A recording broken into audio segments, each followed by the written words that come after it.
L'Oréal Group, ampliando los límites de la belleza. Seguro de Auto Consorcio. Presentan CNN Prime.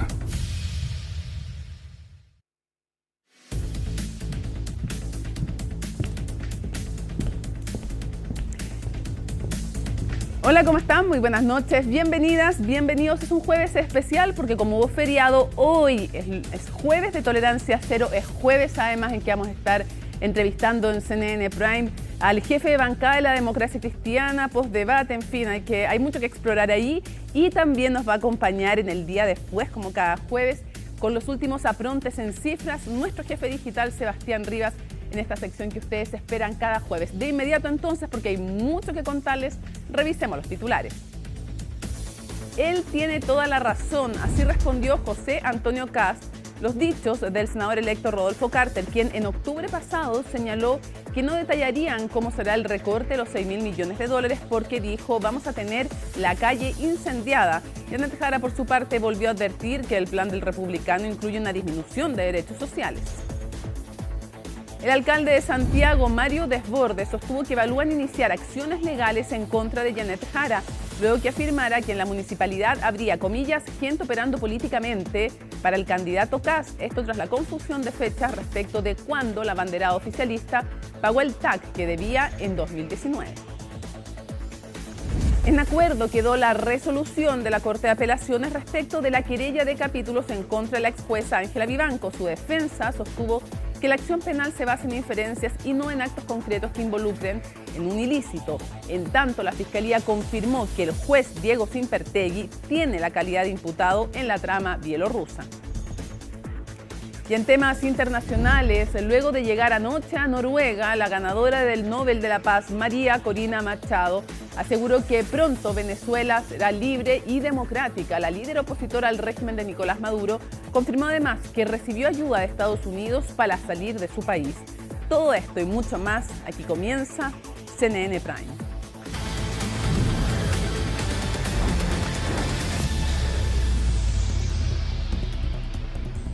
Y vamos de inmediato al contacto justamente con nuestro compañero Felipe Hernández, porque delincuentes realizaron un violento portonazo, todo esto en la comuna de Maipú. ¿De qué se trata? Nos cuenta Felipe Hernández en un tema que es policial, Felipe, pero que la verdad es también un tema social, porque en Maipú hemos visto vecinos preocupados justamente, especialmente dentro de los temas de delincuencia, por este tema, el de los portonazos. Exactamente. ¿Cómo estás, Mónica? Muy buenas noches. Claro, porque al menos lo que nos han informado desde Carabineros, fuentes de Carabineros, es que el tema del delito de los portonazos y las encerronas en la última semana se ha ido incrementando exponencialmente. Les vamos a contar justamente lo que sucedió en horas de esta tarde, a eso de las 6 de la tarde, cuando un grupo familiar llegaba hasta su domicilio. Y es en ese lugar, al momento de llegar hasta justamente a las afueras del domicilio de un familiar, es que fueron abordados por un grupo de al menos 4 sujetos, y al menos uno habría tenido un arma de fuego con el cual sirvió o fue usada más bien para intimidar al grupo familiar. Hablamos de 2 personas adultas y un menor de edad, quienes fueron intimidados, sacados a la fuerza del vehículo para luego entonces escapar de este lugar. Hasta ahora lo que se sabe es que el vehículo en el cual se trasladaban los sujetos tampoco ha podido ser encontrado. Se había señalado en algún momento como una especie de rumor que posiblemente pudiese haberse encontrado alguno de los automóviles. Lo cierto es que hasta ahora Carabineros no ha confirmado esa información.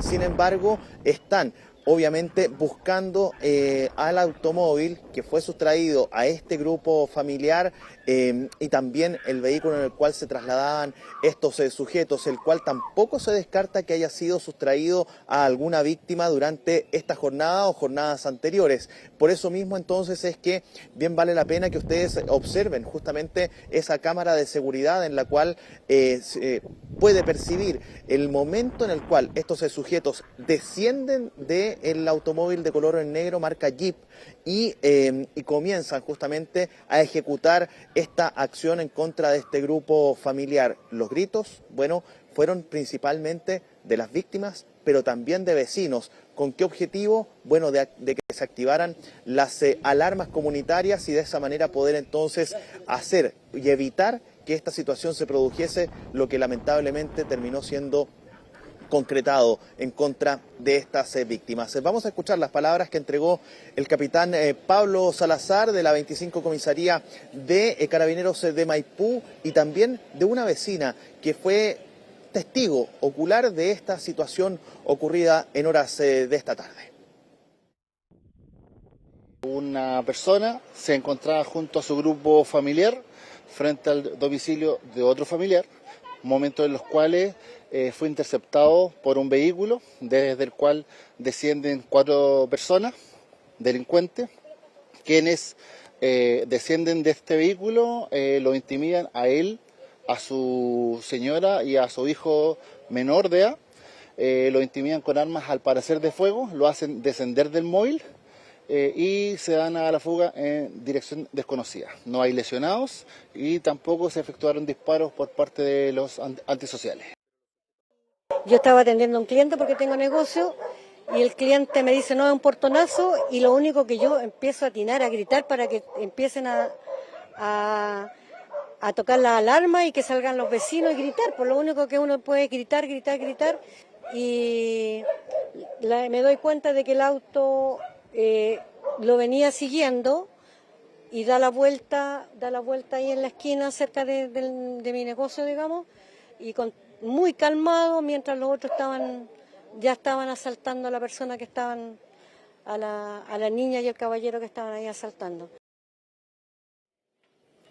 Afortunadamente, y pese a la alta violencia con la que actuaron estos sujetos, la familia se encuentra en buen estado de salud, solamente choqueados obviamente por toda la situación que ocurrió, a la espera obviamente de poder ser encontrados esta banda de delincuentes que realizó este violento portonazo aquí en la comuna de Maipú. Cambiemos de tema, vamos a hablar de un hecho tan grave como lo que les hemos relatado anteriormente. Y esto ocurre en la jornada del día de ayer en la noche, pero en la comuna de Independencia, al otro lado de Santiago, donde nos encontramos en este momento. Bueno, este hecho se produce a raíz de una acción que habría estado realizando un sujeto en particular, que ustedes lo deben estar viendo en imágenes. Es un tipo muy violento también, que estaba portando un palo o un fierro con un cuchillo en su otra mano. Lo cierto es que este sujeto había estado realizando acciones muy graves al interior del domicilio de su pareja, aparentemente, rompiendo vidrios, rompiendo parte de la infraestructura de la casa incluso, y luego de eso aparecen los vecinos, quienes hicieron un llamado al cuerpo de seguridad municipal de la comuna de Independencia, quienes llegan hasta este lugar, y eso habría generado que este sujeto huyera de la zona, huyera hacia el sector de Avenida Dorsal, y es en ese lugar donde este sujeto llega hasta un paradero de buses del sistema de red e intenta escaparse de la presencia de los funcionarios municipales subiéndose a un bus.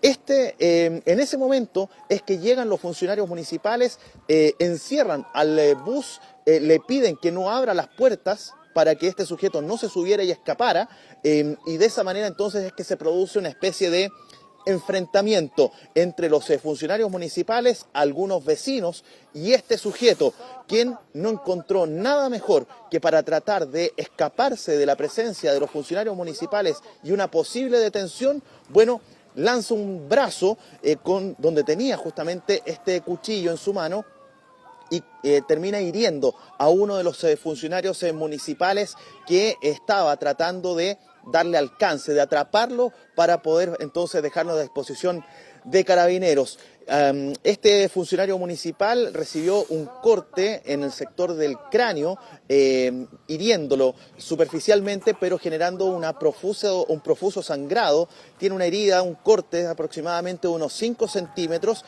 y afortunadamente después de ser llevado hasta el hospital del trabajador, bueno, se mantiene estable, fuera de riesgo vital afortunadamente, pero esta acción, por supuesto, que genera todo tipo de condena. Así lo hizo el alcalde de Independencia, Agustín Iglesias, y también el delegado presidencial de la región metropolitana, Gonzalo Durán. Anoche, lamentablemente, un funcionario de seguridad municipal fue atacado por un transeúnte con un arma blanca, resultando con heridas importantes. Lamentamos este hecho profundamente y todo el apoyo al equipo de seguridad municipal que hace un trabajo encomiable día y noche por darle seguridad a los vecinos de Independencia. La poca protección que tienen los funcionarios de seguridad municipal en Independencia y en otras comunas ha sido un problema para los equipos de seguridad municipal. La ley de seguridad municipal recién aprobada sin duda es un avance importante para las atribuciones, para las herramientas que tendremos como Dirección de Seguridad Municipal para abordar estos temas. Pero es importante que el reglamento que está en cuestión hoy día a partir de la ley salga lo antes posible. Ya hemos esperado mucho para esta ley. Hoy día tenemos que esperar la promulgación, pero queda pendiente el reglamento que depende solamente de este gobierno para que salga adelante lo antes posible. Al igual que en otros casos de agresiones a funcionarios municipales de seguridad, se trata de un hecho inaceptable. Recordar que con la nueva ley, situaciones como esta significaría que los responsables de agredir a funcionarios municipales tendrían agravantes que significarían penas más altas por la comisión de este delito. De manera que vamos a asegurar la máxima premura posible con el propósito de que el reglamento permita la entrada en vigencia de la ley. Quiero reiterar el respaldo al funcionario agredido, decir que esta situación no la vamos a tolerar y, por supuesto, expresar nuestra solidaridad a los funcionarios municipales. Esa quizás es, Mónica, el principal llamado ahora al mundo político y sobre todo al gobierno, porque tiene que ser, para poder entrar en vigencia la ley de seguridad municipal recientemente aprobada, bueno, tiene que entrar en vigencia el reglamento. Y ahí está la piedra de tope, al menos por ahora, para la entrada en vigencia en totalidad de esta normativa que viene a facultar de mayores posibilidades o de, valga la redundancia, mayores facultades a los funcionarios municipales en el combate a la delincuencia y apoyar justamente a las policías. Muchísimas gracias por toda la información, Felipe. Impactantes las imágenes que nos mostrabas. Que esté muy bien. Chao, chao. Gracias. Bueno, y rápidamente les vamos a mostrar, hay cierres de campaña. Vemos a José Antonio Kast en el sur del país, específicamente en Temuco, donde está Catalina Sánchez, nos va a estar contando. Y a la izquierda de la pantalla es el cierre de campaña de Janet Jara en Coquimbo. Ambos candidatos entonces, cuando hoy día se cierran oficialmente las campañas. El domingo, evidentemente, es el día crucial, pero ya se van cerrando esta campaña. Lo vimos, hubo un cierre, en la primera vuelta el cierre fue en Maipú específicamente, hubo más de un cierre, pero el más masivo fue en Maipú de Janet Jara, sin duda alguna, y en esta ocasión hubo un cierre en Puente Alto. Hay distintas cifras de cuanto a la convocatoria, vamos a ver cuál es la que finalmente se da respecto de Coquimbo, pero en esta ocasión Puente Alto y Coquimbo, los dos cierres de campaña de Janet Jara. Todo esto, recordemos, después de una semana súper intensa que estuvo marcada por el debate el martes de Anatel, con distintas evaluaciones y con distintas polémicas. Polémicas por el lado de Janet Jara tuvieron que ver con decir que justo en el momento en que estaba recibiendo premio Nobel, referirse a María Corina Machado y decir que había intentado, que ya se había dicho de ella que había intentonas golpistas, y por otro lado que había buscado elecciones libres. Esto trajo hartas divisiones al interior del comando y de quienes la apoyan. Por ejemplo, Francisco Vidal y Alejandra Kraus dijeron que uno dijo que no se habría referido a eso, Vidal, y Kraus dijo que la DC tiene otra postura respecto a María Corina Machado. Otros como Paulina Bodanovich y también, evidentemente, Constanza Martínez del Frente Amplio respaldaron a la candidata en sus dichos y los explicaron de otra manera. Ese tema, el proyecto lumínico también, el proyecto de hidrógeno, pero que se mezcla o se complica con la observación en los cielos del norte del país y las respuestas distintas que dieron avanzar en el proyecto de hidrógeno versus proteger los cielos, que fue la postura de José Antonio Kast, fue el tema entonces ahí complicado, otro de los temas complicados. Y por el lado de José Antonio Kast, el tema de los indultos, el tema de las 40 horas, son temas que también lo han complicado en el cierre de esta campaña, temas que vamos a ir revisando a lo largo del noticiero. Vemos entonces la gente reunida, están a la espera de que llegue la candidata, se manifieste y los distintos, también por supuesto artistas que van a estar presentes. Ya vamos a ir al sur del país con José Antonio Kast y su cierre de campaña. Pero les contamos que el alcalde Mario Desbordes está evaluando, dijo, acciones legales en contra de Janet Jara, todo esto después de que la candidata asegurara que en el municipio de Santiago hay una campaña en su contra tras publicarse una información errónea respecto a una serie de multas por circular sin TAC. ¿Por qué? Porque se le preguntó, había un certificado de la autopista que decía que había pagado recién este año y la verdad es que después se tuvo que desdecir la autopista y reconocer que había pagado de hecho el 2020. El jefe comunal negó esa acusación y exigió que la exministra ofreciera disculpas públicas. ¿Qué respondió Jara? Lo revisamos en el informe de Macarena Román.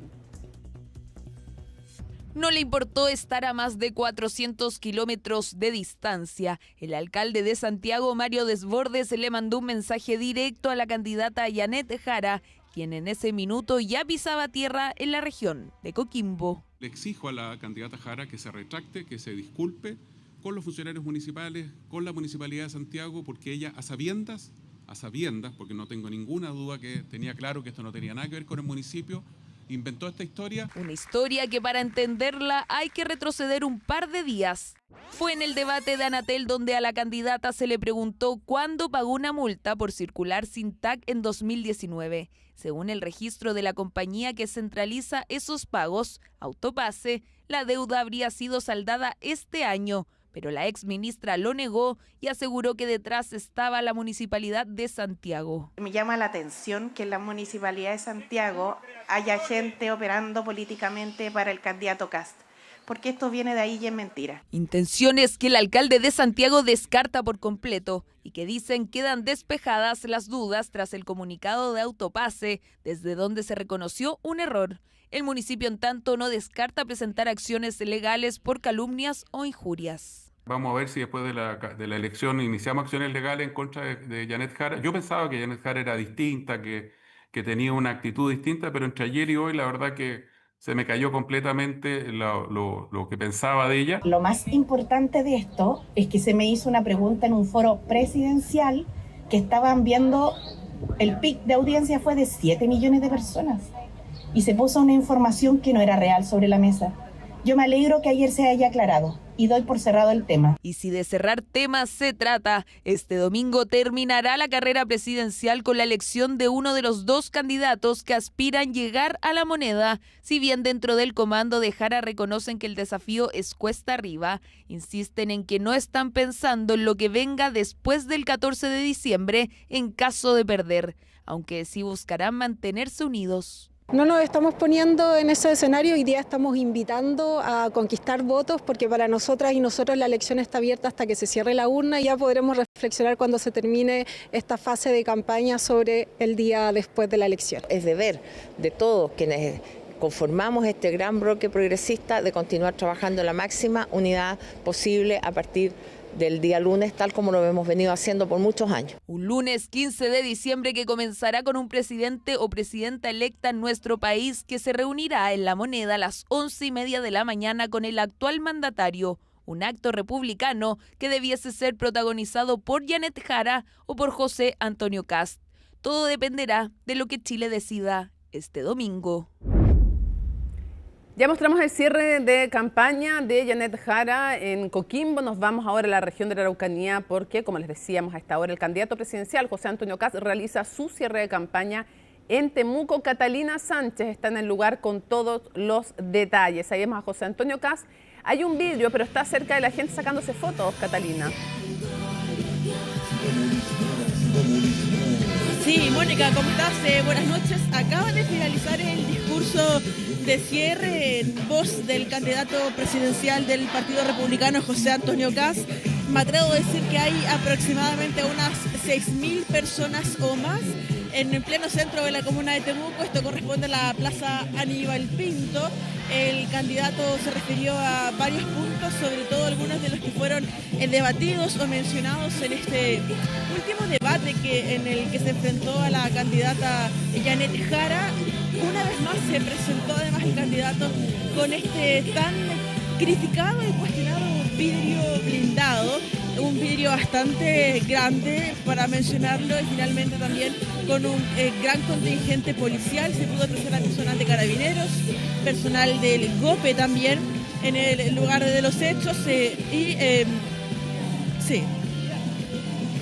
Sí, Mónica, para comentarte un poco, se abordaron varios puntos, entre ellos, por ejemplo, señaló el candidato que van a trabajar fuertemente por recuperar la paz en la Araucanía. Él comentó que están luchando para que los jóvenes vuelvan a soñar, y soluciona varias comunas que se han visto afectadas por hechos delictuales y de violencia. Él ha sido bastante enfático en varias ocasiones en mencionar que acá no hay violencia rural, sino que más bien lo que hay es terrorismo. Bueno, eso también fue parte de lo que se dio a conocer respecto a la postura que tiene el candidato en torno a lo que acontece en la Araucanía.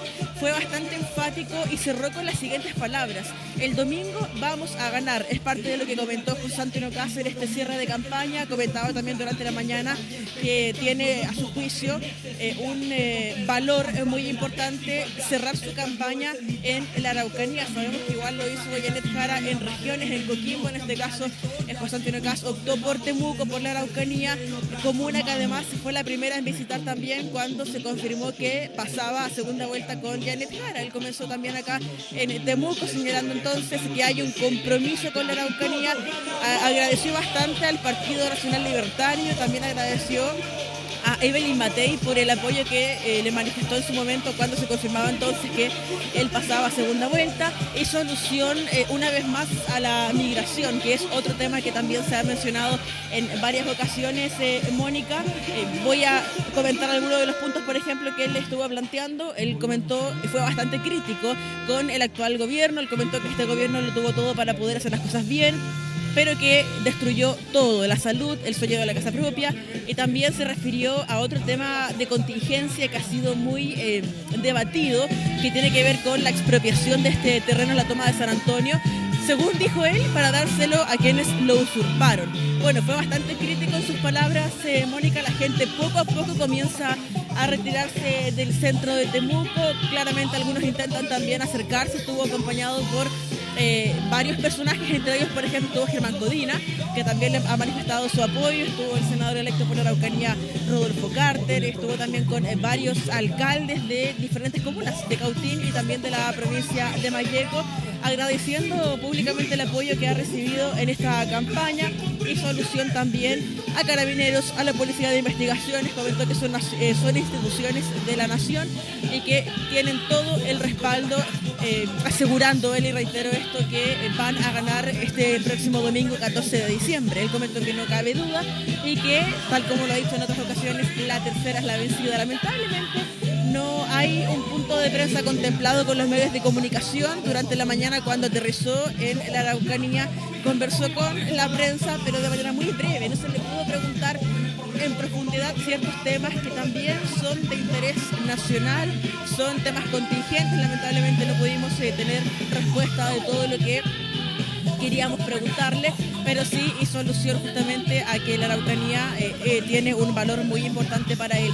Se le preguntó también respecto de qué es lo que haría, qué es lo primero que haría en caso de triunfar el domingo. Él comentó, bueno, estar con mi señora, agradecerle, agradecer también a todos los partidos políticos que lo han apoyado públicamente, y también comentó que están en conversaciones también con el gobierno, porque se confirmó que sea quien gane, si Janet Jara o José Antonio Kast, el presidente Gabriel Boric lo va a recibir entonces en La Moneda para poder felicitarlo, independiente de quién sea el triunfador. Tenemos declaraciones justamente del candidato del Partido Republicano, José Antonio Kast, en este cierre de campaña en la Araucanía. Pasemos a revisarla a continuación. En la zona somos mayoría los que quieren paz. La gran mayoría de las personas de la región quieren paz. Y eso es lo que nosotros vamos a traer. Paz para la Araucanía, que es lo que tanto se necesita. paz con todos los que quieran colaborar y cárcel para los que dañan, cárcel para los terroristas, cárcel para los violentos, porque lo primero que hay que hacer es hacer cumplir la ley.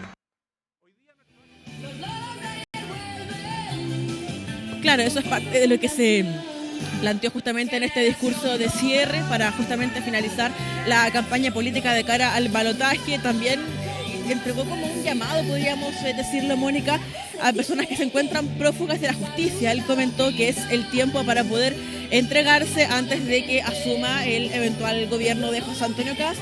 Y también comentaba justamente que esto no es venganza, es justicia. Eso es parte de lo que él ha manifestado entonces en este cierre de campaña, en una jornada que ha sido bastante intensa, Mónica. Aparentemente no hay más encuentros, no hay más actividades, finaliza hoy día legalmente entonces el plazo para la campaña política. Se dirigió a más de 6.000 personas que llegaron entonces hasta la Plaza Aníbal Pinto, en pleno centro de la comuna de Temuco. De igual forma lo hizo Janet Jara en regiones, así que por lo menos se realizó este encuentro con total normalidad. Bastante presencia policial, eso sí hay que mencionarlo, yo te lo decía anteriormente, con personal del GOPE de Carabineros y con este vidrio blindado entonces, y te lo comento a raíz, ¿cierto?, de las críticas que han surgido, por ejemplo, de la candidata Janet Jara. Él comentó que esto se debe, y tal como lo manifestó en el debate de Anatel, a que hay candidatos que han sido amenazados y que han sido asesinados. Así que por ende él se justificó entonces el usar este vidrio blindado que ha sido foco de bastantes cuestionamientos. Hartas personas se mantienen aún en la Plaza Mónica, hay por supuesto música todavía, la gente está también a la espera de poder acercarse un poco más. El candidato bajó ya del escenario, aparentemente no habrían más reuniones como yo te lo comento. Y cierro con esto entonces, se desarrolló todo con completa normalidad, haciendo alusión a que van a luchar por recuperar la paz en la Araucanía y terminar entonces con estos hechos que han azotado a la región hace bastante tiempo, Mónica. Muchísimas gracias, Catalina. Entonces, cierre de campaña en Temuco de José Antonio Kast y seguimos revisando informaciones políticas. Y esto porque a días de la segunda vuelta resurgieron los polémicos dichos del senador electo Rodolfo Carter, quien aseguró que no explicarían la propuesta de recorte fiscal de José Antonio Kast, porque de lo contrario tendrían la calle incendiada. La declaración fue calificada como gravísima por parte de Janet Jara, mientras que el republicano respaldó al exalcalde Colomba Eijols con todo el tema.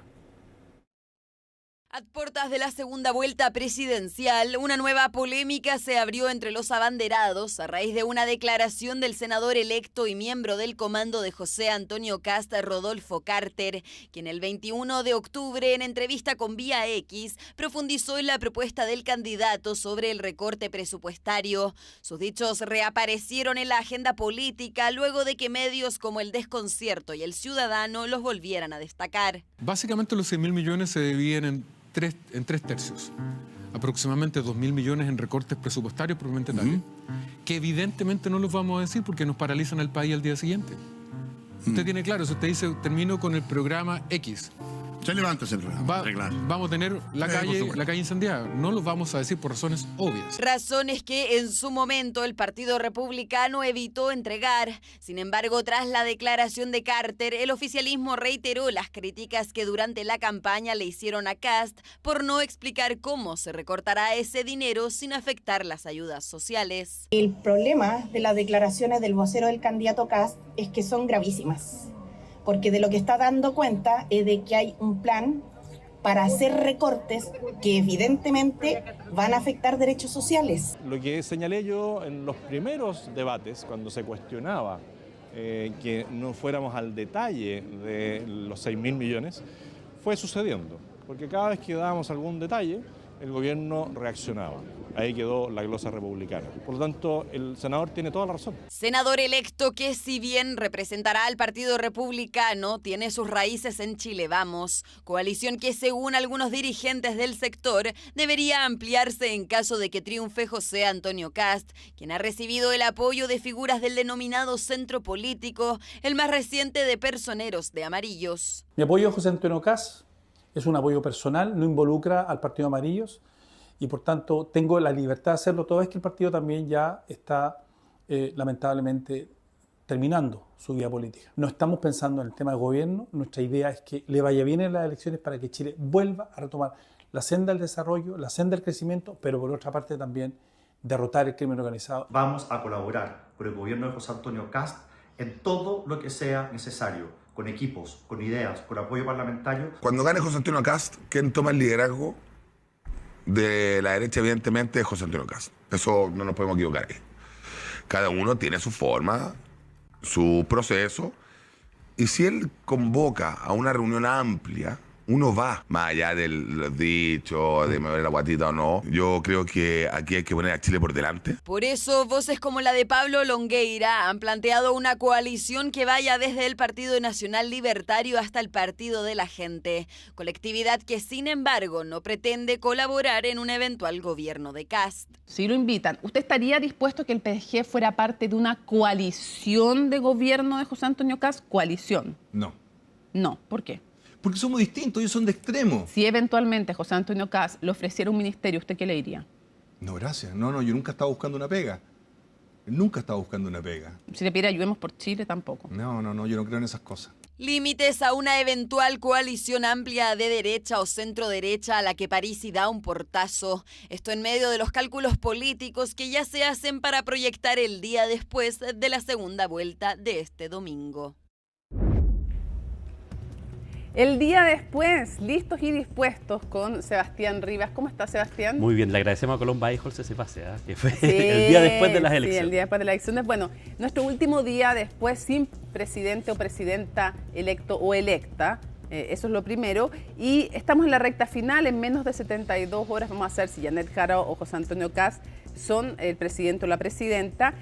Comiénzame sorprendiendo con un dato a mí y a todos los que nos ven a través de las pantallas CNN. Mira, Mónica, hay dos datos curiosos, de esos que son llamativos, de lo que va a pasar el domingo. Lo primero, hace 36 años, el 14 de diciembre de 1989 fue la primera elección presidencial del retorno a la democracia. En primera vuelta ganó Patricio Elwin. Exactamente 36 años después, vamos a un domingo, 14 de diciembre. ¿No se había repetido nunca el 14 de diciembre? Nunca se había repetido ninguna fecha desde el retorno a la democracia como día exacto.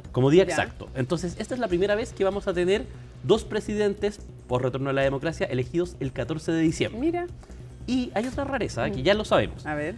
Cuando uno se pone a buscar todos los presidentes de Chile hacia atrás, esta va a ser, gane quien gane, la primera vez donde un presidente va a tener como primera letra de su apellido o bien la J o bien la K. Jara o Kast. No ha habido. Nunca ha habido. Están más cargados a las A, a las B, hay cosas a revisar rápidamente, Bachelet, Boric, Barros Luco, claro. Pero nunca ha ocurrido que esté alguna de esas dos letras. Alessandri. Claro, el que parta, Latina. El que logre ganar, va a inaugurar también por su lado algo con respecto a la moneda. Eso es la letra predominante. Ahí vamos a verlo, En fin, ok. Dicho esto, contemos un poco cómo llegan los candidatos. Sabemos que hay un elemento que hay que considerar, obviamente, para esta segunda vuelta, que es el 20% que sacó Franco Parisi, algo súper inesperado, que sorprendió. Y si uno va viendo región por región, hay cálculos interesantes que podemos hacer, entendiendo que estos votos son relevantes. Absolutamente, Mónica. Déjame hacerte antes una precisión. Recordemos que va a haber una diferencia grande para los que le gusten los datos con la última segunda vuelta que tuvimos, que es la elección de 2021. En esa segunda vuelta nosotros tuvimos 8.350.000 votantes, que eran 1.250.000 votantes más que en la primera vuelta, que habían votado 7.100.000. ¿Por qué estos números son importantes? Porque esto era antes de la instauración del voto obligatorio. Eran cifras muy altas en un contexto de voto voluntario, pero que ya en la primera vuelta quedaron totalmente obsoletas. Casi 13.480.000 personas participaron en esta primera vuelta. Se espera que el número vaya a ser parecido. Hay alrededor de 2 millones de personas, 2.300.000 que nunca han votado.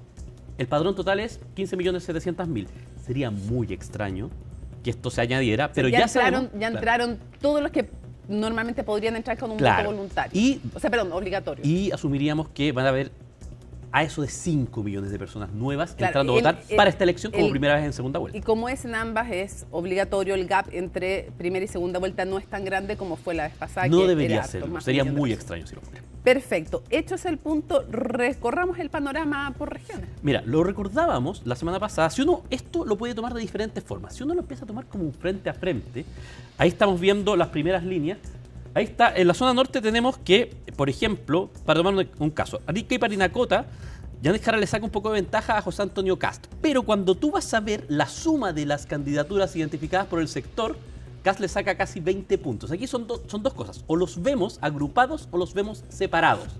El norte le va mejor a las candidaturas de izquierda, en la región metropolitana también, en la zona centro-sur le va mejor a la derecha. Estos se replican patrones históricos, pero hay un elemento que es bien importante. Cuando uno va viendo las regiones, lo que ve es que los candidatos de derecha en general, y aquí estamos contando a Kast, Johannes Kaiser y Evelyn Matei, suman más que los candidatos que uno podría agrupar de la izquierda. Digamos que básicamente si agrupamos a todos los de izquierda, a ver si volvemos para que reservemos un poquitito esto de la zona norte, reservémoslo un poquitito para más adelante porque vamos a ir a la zona norte específicamente. Pero antes, en un cálculo nacional, sin irnos a las regiones, Sebastián, si juntamos esto es aleatorio, nada se traspasa así, pero para hacer un cálculo grueso, Janet Jara más Mike Nichols, Artés y Marco Enrique Jominami, que son chiquititos. ¿Cuánto suman más o menos el porcentaje? Muy rápidamente, sacamos de esta ecuación el 19,71% de Franco Parisi. Eso no entra dentro de este combo.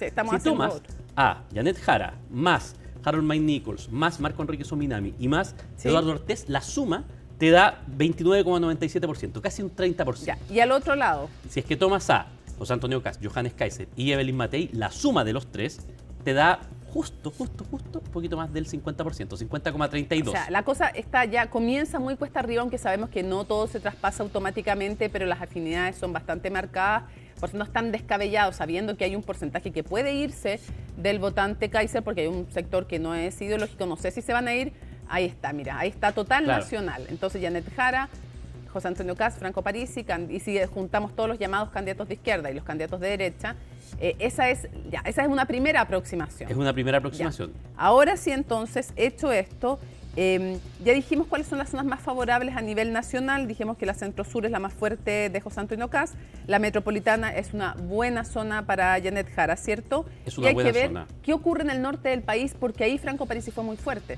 En el caso del norte del país es donde Franco Parisi sacó prácticamente la mayoría de las regiones donde él ganó, están ahí en esa zona. Claro. Y por otra parte también es una zona que, si yo soy Janet Jara, es la zona que yo voy a tratar de conquistar. ¿Por qué? Porque en la elección anterior, cuando Franco Parisi también le fue muy bien en el norte, las grandes ganancias que hizo Gabriel Boric respecto de la primera vuelta vinieron justamente en esa zona. A ver, ya, pero yo te voy a hacer esto.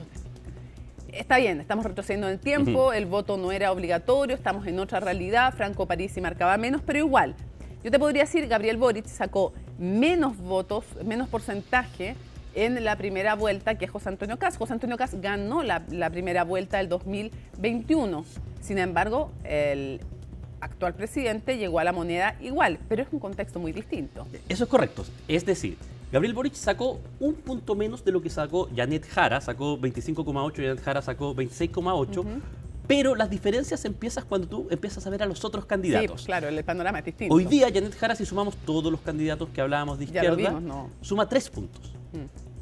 Adicionales a los que sacó. Partía con un 11,6% que había sacado Jasna Proboste, que era la candidatura única de los partidos de lo que hoy día denominamos socialismo democrático. Pasar entero, sí, una buena parte se iba a traspasar. Claro. Por otra parte, tenía su Marco Enrique Jominami, que le fue relativamente bien. Había sacado casi un 8% de los votos, que era otro margen. Si uno sumaba eso y le sumaba el 1,5% que había sacado Eduardo Artés, Gabriel Boric partía con algo así como un 46-47%. No era carrera corrida, pero es mucho más favorable que el comienzo que tiene ahora Janet Jara. Por otra parte, si tú mirabas al frente, claro, José Antonio Kast había sacado 27%, tenía mayoría de los votos, pero mayoría relativa, pero si es que tú hacías la misma suma que estamos nosotros haciendo, quien aparecía como la suma natural era la candidatura de Sebastián Sichel, que había sacado 12,7%, y el punto es que incluso si es que recordamos, a Sichel le costó hacer ese endoso, ¿te acuerdas que pidió condiciones? Sí, el listado. O sea, tampoco era tan fluido. Si es que sumábamos eso, llegaba José Antonio Cast a cerca del 41% y... De nuevo, Parisi con su 13% era clave. Incluso consiguió el respaldo oficial de José Antonio Cast. José Antonio Cast recibe el apoyo oficial del PDG después de ir, no quiso ir al programa Bad Boys, Gabriel Boric, en medio de toda esta polémica por la pensión alimenticia no pagada y por las denuncias en las universidades norteamericanas en contra de Franco Parisi por la relación, por acoso a una estudiante. Y con todo eso, entonces dice Boric, no voy a ir, sí va y recibe el apoyo de José Antonio Cast. Te cuento que Juan Valenzuela, diputado electo por el PDG, algunos dicen que va a ser el jefe de bancada. Uno de los Bad Boys. Sí, claro, uno de los Bad Boys. Ojo con él, porque dicen que va a ser jefe de bancada. Él dice que está disponible, pero que no se ha repartido. Mañana hay una reunión clave de la bancada, de los 14. Él acaba de decir, en el podcast ¿Cómo te lo explico?, que fue un error haberle dado el apoyo a José Antonio Cast, porque también, entre otras cosas, porque no se pliegan necesariamente los votantes. Pero volvamos a nuestro recorrido, y en ese recorrido sabemos entonces que el tema Parisi sigue siendo clave y no hay endosos, hay llamado a votar nulo. Hay llamado a votar nulo y eso es bien importante porque, volvamos a lo que estábamos conversando, hay 5 millones de personas que por primera vez van a participar en una elección con el voto obligatorio. Y ya participaron en la primera instancia. Esto te mete varios factores. Número uno, y es una cosa que ha quedado un poquito aparcada, ¿te acuerdas que hubo toda una controversia en relación a si es que el voto para los extranjeros era obligatorio o no? Bueno, si uno mira hoy día, hay cerca de 800.000 extranjeros con derecho a voto. Es obligatorio pero sin multa. Es obligatorio pero sin multa, lo cual en el fondo termina siendo voluntario de facto. Pero no sé si la gente se entera o no, pero en los hechos era básicamente lo que en un cambio de postura del oficialismo, dado que es, no hagámoslo leso, digamos, dado que se dice que votan más por la derecha, prefirieron que fuera así. Y consiguieron eso y consiguieron además extender el plazo que se requiere de residencia para la próxima elección, no para esta. Claro, ahora, ¿qué es lo que pasa ahí? Que si uno ve las comunas, que es lo que tenemos por ahora, el próximo año vamos a tener los datos más certeros cuando los libere el CEPERI, pero si uno ve las comunas y las zonas, las regiones donde hay más migrantes, entre la elección de 2024 municipal, que sí era obligatoria y con multa, y esta elección, los porcentajes de participación no se movieron mucho, por lo tanto, uno podría asumir que va a haber una participación mayor de lo que había en las últimas elecciones, y eso debiera ser en torno a 400.000 votos de migrantes, 3%, quizás 4%, que es un factor adicional y que pueden servir dentro del margen general. Y hay un segundo factor que justamente como estábamos hablando del PDG es algo que cobra relevancia ahora y que antes no tenía tanto, que es los votos nulos y blancos. Claro. ¿Por qué? Porque en elecciones anteriores, cuando era un voto voluntario, los nulos y blancos eran muy bajos, menos del 2%, porque en verdad la opción que tú tenías para expresar que no querías elegir a alguien era no participar. Claro, inscripción automática, pero voto voluntario, no voy nomás. Claro. Ok, entonces tenemos los nulos y blancos como una cifra relevante. Ahora vamos a ver cuánto resultado da y decía el diputado, y ayer nos decía en CNN Prime Franco Parisi, no nos apropiamos del blanco nulo. Él calculaba, calculaba como un 15%. Vamos a ver qué tan certeramente está o no en estos cálculos. Ojo, pero parten de una base que es un poco mayor que las anteriores, un 3,8% en primera vuelta, 500.000 votos. Hay que ver de esto cuánto sube y eventualmente dónde sube para poder hacer este cálculo de si es que el voto nulo o blanco tiene algún padre o madre finalmente. Claro, pues debiera ser en las regiones donde le fue mejor para empezar a él. Y lo otro es que sabemos que va a ser más alto sí o sí, porque siempre en las segundas vueltas, más aún si hay voto obligatorio, sube el número de nulos. Avancemos por regiones ahora sí. Avancemos por regiones. Tenemos, mira, para quienes estén ansiosos, hicimos otro cálculo, además. Nos fuimos a ver las últimas 2 elecciones. Ya. La elección de segunda vuelta de 2017, Sebastián Piñera, Alejandro Guille, y la elección de segunda vuelta de 2021, Gabriel Boric con José Antonio Cast. Perfecto. Hicimos esa comparación y quisimos ver quién y dónde ganó, para ver, porque tú decías la otra semana en un desafío ya, ¿cuáles son las regiones bisagras? Si esto fuera como Estados Unidos, que tienen las los que van cambiando bisagras, de uno, así las bautizamos, las ¿cuáles Swiss son? Regions. ¿Cuáles son? Si es que nosotros, ahí está, si es que nosotros vemos la gráfica que está mostrándose en pantalla, tú lo que vas a ver es que hay 9 regiones que votaron en ambas ocasiones por el ganador. que es bastante, digamos, más de la mitad. Ya. Arica y Parinacota, concepto? Antofagasta, Atacama, Coquimbo, Valparaíso, la metropolitana O'Higgins, Los Ríos y Los Lagos. En 2017, Alejandro Guillén solamente ganó en 2, ahí se anima Magallanes. En 2021, José Antonio Cast ganó en 5, Tarapacá y todas las regiones que van entre Perfecto. Maule y la Araucanía. Ahora, tú me dijiste ya, ¿y cuáles son los de verdad? Hicimos la arqueología completa, nos fuimos hacia atrás. Las cosas que le pido. Y buscamos, desde que hay elecciones, cuáles serían, desde que hay elecciones, desde el retorno a la democracia, cuáles son las regiones que siempre se han ido con el ganador en segundas vueltas o en plebiscitos, que son elecciones binarias. Ya. Y hay 2 regiones que tienen esa tendencia. Una, estamos acá, en la metropolitana. Ya. La metropolitana siempre Vota ganador. ha votado ganador hasta esta elección. Y la segunda es un poco tramposa, porque es la región de Arica y Parinacota. ¿Por qué yo te digo que es tramposa? Porque como región oficialmente está constituida recién desde 2007. Antes era parte de Tarapacá. Mira, ahí está el 2021. Ahí está el 2021 que, claro, ahí, si tú lo ves, Arica y Parinacota, justo Gabriel Boric le ganó por poquito ahí a José Antonio Cast, pero le sirvió para mantener este track histórico que va, de nuevo, desde el plebiscito del 88. Entonces, siempre vota ganador, exista desde donde exista, digamos, la metropolitana y Arica. Uno podría decir que hasta ahora el que no gana Arica y Parinacota, el que no gana la región metropolitana, no gana. No gana. Eso es hasta ahora. Eso es concreto en los últimos, si es que me apuras, 38 años, digamos, en plebiscitos o en segunda vuelta. Esto incluye también los plebiscitos tanto para la Constitución 1, para la Constitución 2, todas las elecciones que son binarias, siempre se va Arica y Parinacota y la metropolitana. Vamos a ver qué pasa en esta elección. Ya, perfecto, ok, tenemos ese dato. Y que cuando hablamos también de comunas, esto es otro tema también relevante. ¿Cuáles son las más certeras en resultados? Mira, las sí. que van si a ya ganador. nos queremos ir, por lo menos en las últimas 2 elecciones, Ya. hay una comuna que es la que ha estado más cerca, Las Cabras, en la región de O'Higgins. Las Cabras, si es que tú sumas las 2 elecciones, solo ha estado fuera por un 0,9%, es decir, menos de un punto. O sea, es como el predictor. Vamos a ver si se consolida, pero Las Cabras es uno. Si es que uno quiere mirar otra, Coltauco también en la región de O'Higgins, Villa Alemana también en Valparaíso y Melipilla, aquí en la región metropolitana, todas están en torno a 1,5 puntos, están muy cerquita. O sea, siempre para el signo ganador. Son un buen termómetro electoral, dirías. Son un buen termómetro electoral, eso lo vamos a ver. Bueno, vamos que a ver lo que si pasa fallan ahora o no. Y vamos a ver, pero eso es como para, digamos, para matar la ansiedad, esperando el día después, que se vienen, como tú decías, 72 horas, probablemente un poquito menos contando la hora que van a estar los resultados. Ya, pues Sebastián Rivas, entonces quedamos súper atentos y ese día vamos a tener todo el análisis también, porque Sebastián siempre nos está acompañando detrás de pantalla y nos da todos los datos para que vayamos chequeando, revisando y comparando históricamente. Dame 60 segundos que tengo un último Pero dato. Pero ese dato todo lo que quiera. también refleja lo que vivimos acá en CNN Chile. Ayer hubo una fiesta, ustedes quizás lo vieron, estaba ahí el logo de 17 años del canal por nuestros 17 años y fueron premiadas varias personas, entre ellas tú, por 10 años de trayectoria, entre ellas Nico Callejas, que está en el Switch. Oye, nunca me habían dado.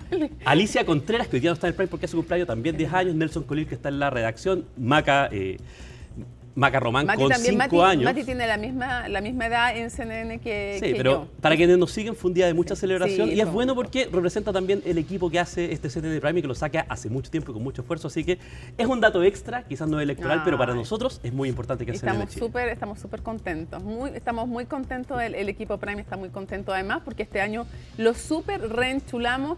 Prometo subir hoy día, porque tengo una foto con don Sebastián Rivas, que es obviamente el día después, con Ivo Goich de Cambio de Guardia y con Macarena Román y Colomba Eichholz de Dirección La Moneda, así que nuestras 3 secciones estrenadas están ahí en fotografía, así que las vamos a subir, por supuesto. Ya pues, Sebastián. Muchas gracias, Mónica. Sigue toda la cobertura, por supuesto. No está de más recordarles que el domingo estamos desde tempranísimo con todo el equipo de CNN Chile, todo lo que ven en pantalla y todo el equipo humano que hay detrás de pantallas, con la mejor información, el análisis, la independencia. En esta jornada que es de tolerancia cero, hacemos una pausa y regresamos con más.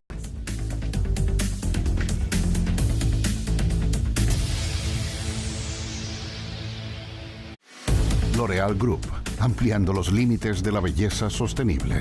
Está presentando CNN Prime. Bueno, vamos a conversar, como habíamos anunciado, con el diputado y jefe de bancada de la Democracia Cristiana, Héctor Barría. Diputado, muchísimas gracias por acompañarnos.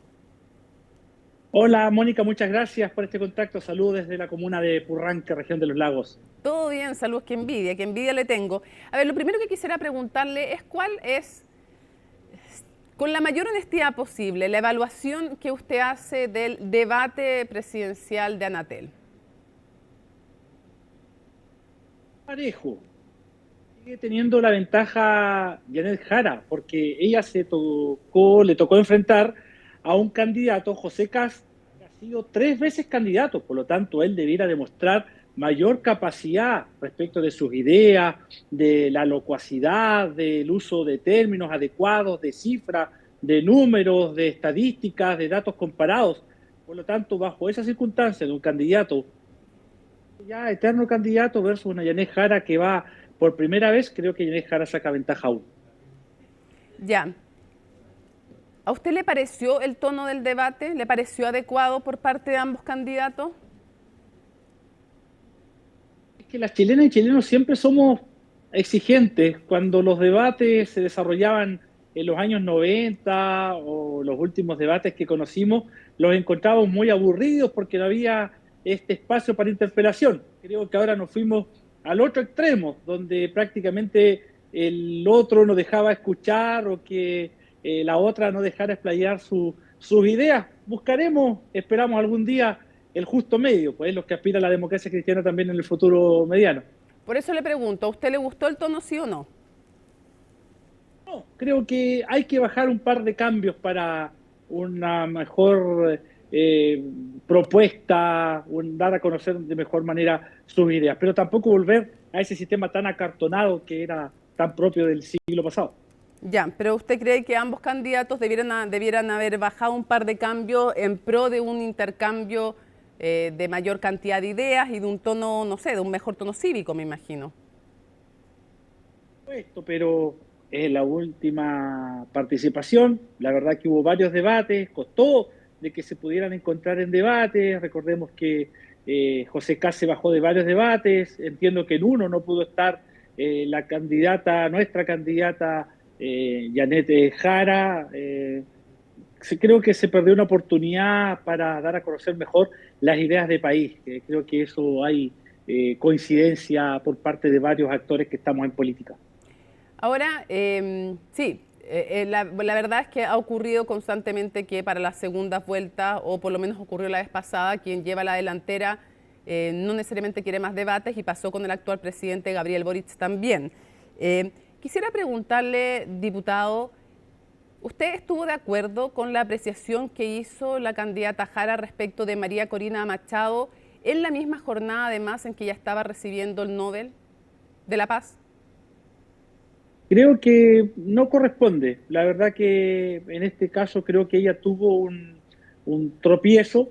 Efectivamente, desde el punto de vista histórico, aquello ocurrió en el año 2002, cuando el presidente, en este caso Chávez, llevaba 2 o 3 años, hubo un intento de golpe, pero creo que cuando las cosas se ven después de muchos años, con el transcurrir del tiempo, creo que cuando alguien está de cumpleaños, está festejando, creo que a los liderazgos no les corresponde estar dando opiniones o caer en la opinología. Creo que ahí nos tropezó nuestra candidata, pero supo levantarse rápidamente, porque cuando se trata de hablar de que Maduro es una dictadura, no ha tenido ningún traspié en ese sentido. En cambio, José Kast sigue hablando de pronunciamiento militar en Chile. Ya, pero antes de hablar de José Antonio Kast, que después le voy a preguntar por él, entonces usted dice, fue un tropiezo.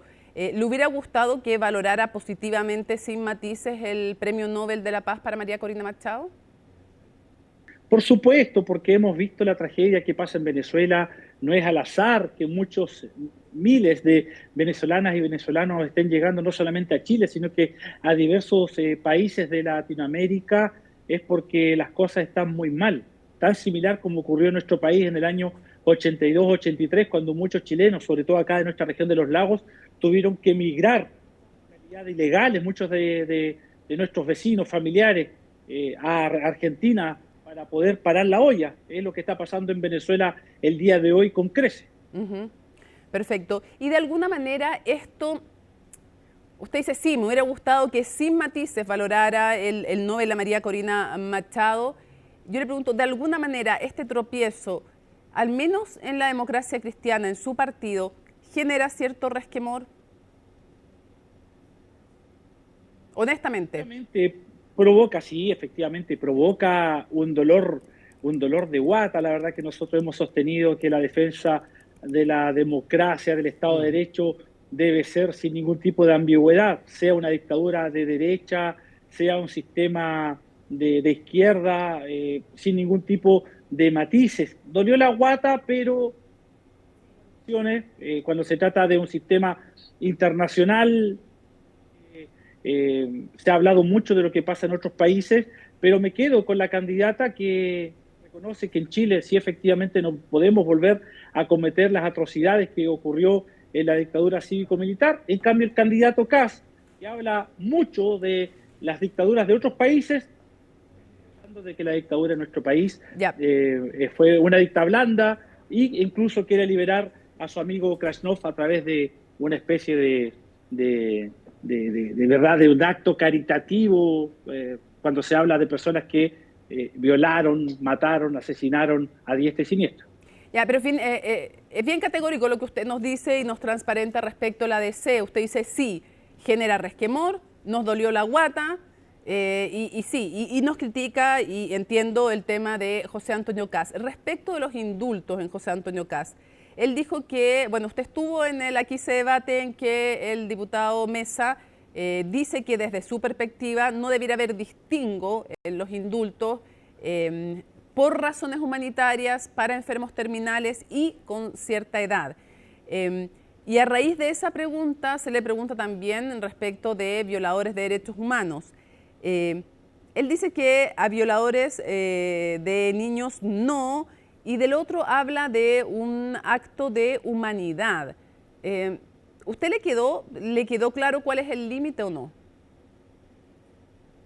Es que está muy claro, por más que el candidato Kast cada vez trate de cambiar lo que señala, creo que necesita urgente un diccionario de sinónimos, eso que teníamos a la mano en segundo y tercero básico, porque de acuerdo a cada circunstancia habla en un sentido y después lo cambia. Hoy hay un proyecto de ley presentado por los republicanos en el Congreso Nacional que busca indultar a aquellas personas que cometieron los peores delitos por el solo hecho de ser adultos mayores y por estar afectos a alguna enfermedad. Ahora, me disculpa, diputado, para ser fiel, yo siempre hago esto, da lo mismo del sector político que sea, para ser más preciso, no es de republicanos el proyecto, ha sido impulsado por varios diputados de oposición, o sea, varios parlamentarios de oposición, más bien de Chile Vamos, para ser honesta, y no es para específicamente personas que hayan violado los derechos humanos, sino que no tiene distingo de delitos.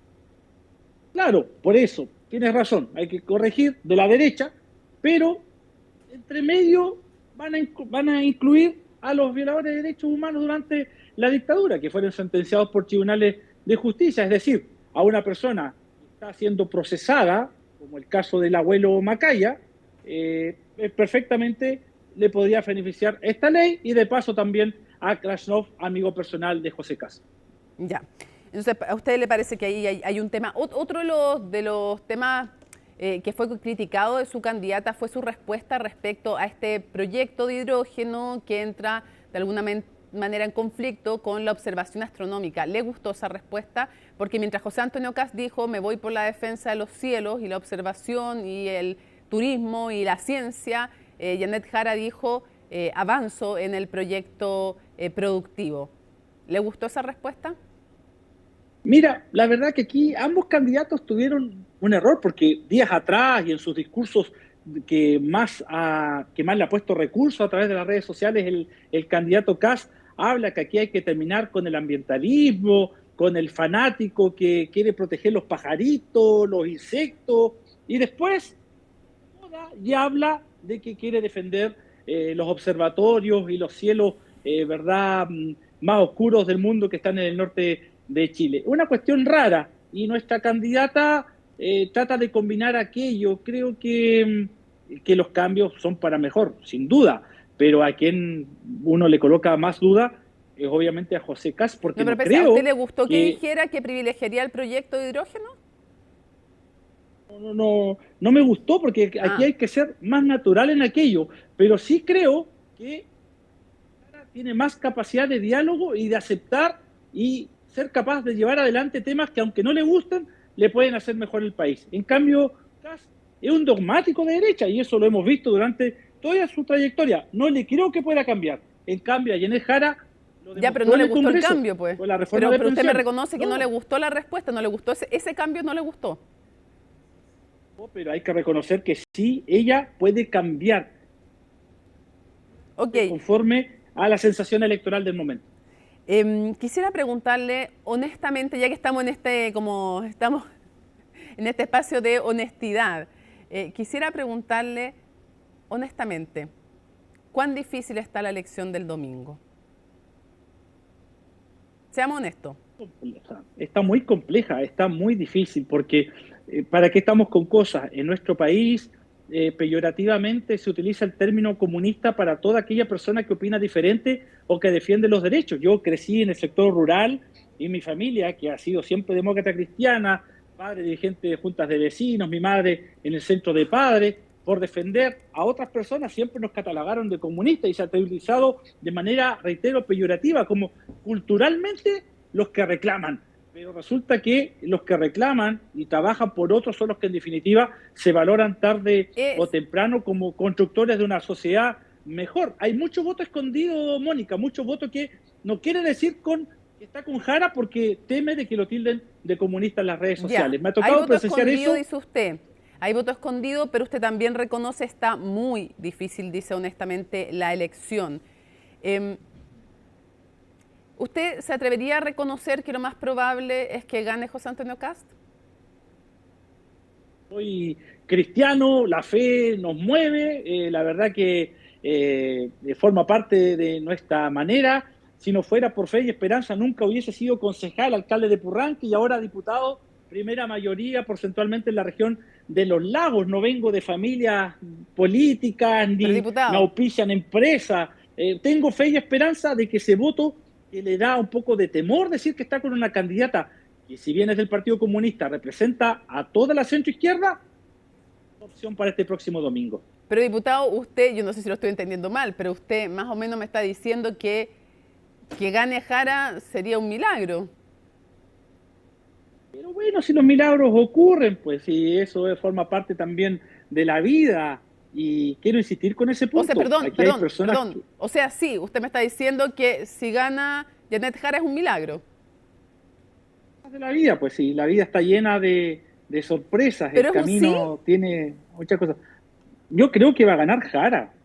Pero usted dice que sí, pero usted me está diciendo súper difícil, me dice casi como que la fe es lo último que se pierde, las cosas increíbles pasan. No sé, usted me está diciendo que si gana es como un milagro, o sea que lo más probable es que gane Kast. Es que ha tenido tanto en contra Yanez Jara. Sí, más allá de las razones, estoy tratando de llegar al diagnóstico. Mira, te quiero colocar un asunto. Acá en la región de Los Lagos había muchas encuestas estadísticas que señalaban que prácticamente Republicanos terminaba con Chile Vamos, con los diputados de Chile Vamos, que iba a ser prácticamente 3-2 en el distrito 26, que acá iba a ser 4-1. Y la verdad que acá Republicanos sacó una diputada en el distrito de Puerto Montt y acá salió una diputada del Partido Nacional Libertario. Por lo tanto, hay un trabajo que se ha venido desarrollando con mucha mayor intensidad en la segunda vuelta. Saludar y agradecer a los miles de voluntarios que están desplegados en el país. Y una pregunta. ¿Qué resultado, o sea, nadie quiere perder, pero qué margen sí sería de derrota, sería, según usted, ya una semicatástrofe?